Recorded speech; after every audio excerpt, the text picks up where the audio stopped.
Okay, let's be real for a second. Getting up to speak in front of a class, or pretty much any group of people, can be absolutely terrifying. That feeling of all those eyes just locked on you? It's a super common fear. But here's the thing you have to remember. Confidence isn't something you're just born with. Nope, it's a skill. And like any skill, you can learn it. So let's open up the toolkit and get started. So just for a second, really think about it. When you're standing up there, getting ready to speak, what's actually running through your head? What's that little voice of doubt whispering to you? Because, just putting a name to that fear is the very first step to actually beating it. If any of these look familiar, trust me, you are in very, very good company. The fear of your mind going completely blank, or that you're going to bore everyone, or that they'll all notice your hands are shaking, these are totally normal anxieties. The important thing is, every single one of these has a solution, and that's exactly what we're going to break down right now. All right, first up, let's talk about the silent part of your presentation, because way before you say a single word, your body is already doing a whole lot of talking. This is the foundation. It's how your audience gets their very first impression of you. Think about it this way. Your posture is like the opening line of your speech. Are you standing tall, open, looking ready? Or are you kind of hunched over, closed off, and looking like you'd literally rather be anywhere else? That first visual cue sets the whole tone. And this right here really gets to the heart of it. Just look at the difference. An open stance, with your shoulders back and your weight balanced, it just projects confidence. It sends a clear signal that says, I'm here, I'm prepared, and I'm ready to go. But slouching or fidgeting, that can scream nervousness. Your posture is your home base. So what do you do with your hands? They shouldn't just be hanging out, or worse, stuffed in your pockets. Think of your gestures as visual aids that bring your words to life. They can punch up a key point, sketch out a concept in the air, or tick off items on a list.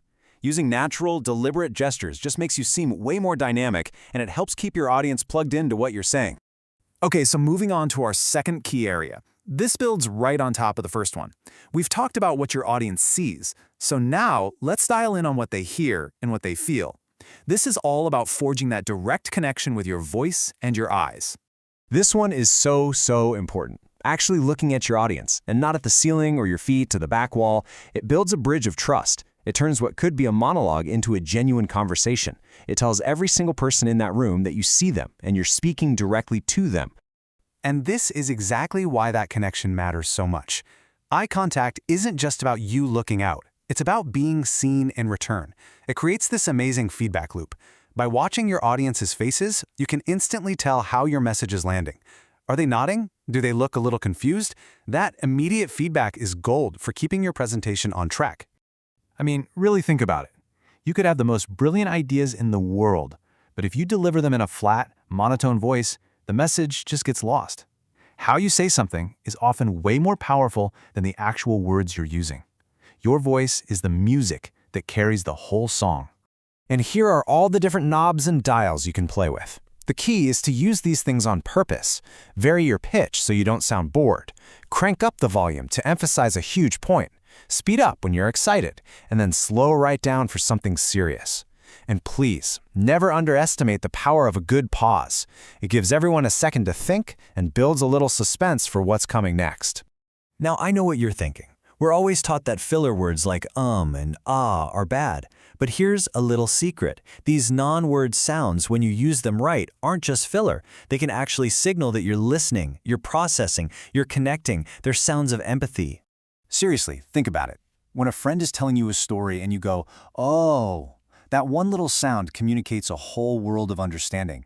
In a presentation, especially during the Q&A part, these sounds show you're not just waiting for your turn to talk, you're actually listening and connecting with them on an emotional level.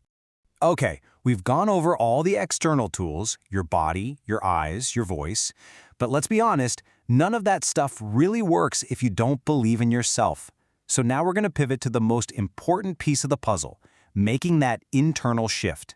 This definition is everything. See, confidence isn't some fixed trait you either have or you don't. It's a mental attitude. It's a choice you make to trust yourself, to rely on the prep work you've done, and to believe that you can get your message across. It's a muscle, and the more you use it, the stronger it gets. And this right here, this says it all. It doesn't really matter if you feel like a nervous little cat on the inside. What truly matters is that you choose to see the lion. You decide to see your own strength, your own knowledge, your own ability to do this. Real lasting confidence starts and ends with how you see yourself. So, you've delivered your presentation, you nailed it, now what? Well, the final piece is taking all these skills and using them in a live, unscripted situation, like a Q&A session. This is where your confidence really gets a chance to shine. Being able to manage the back and forth of a real conversation is a massive sign of confidence. It's not just about what you say, it's about when you say it. Knowing when to jump in, and just as important, knowing when to hang back and listen, shows that you're totally in control of the interaction. And this is basically your roadmap for how to do it. You can use simple phrases like, "If I could just add one thing," to get into the conversation. You can use a simple hand gesture to signal you've got a thought. That we talked about, it can buy you a second to think. And letting your voice rise a little at the end of a thought tells people, hey, I'm not quite done yet. Let's be real, sometimes you just have to cut in. Maybe the discussion is going way off track, or you have a critical point that needs to be made right now.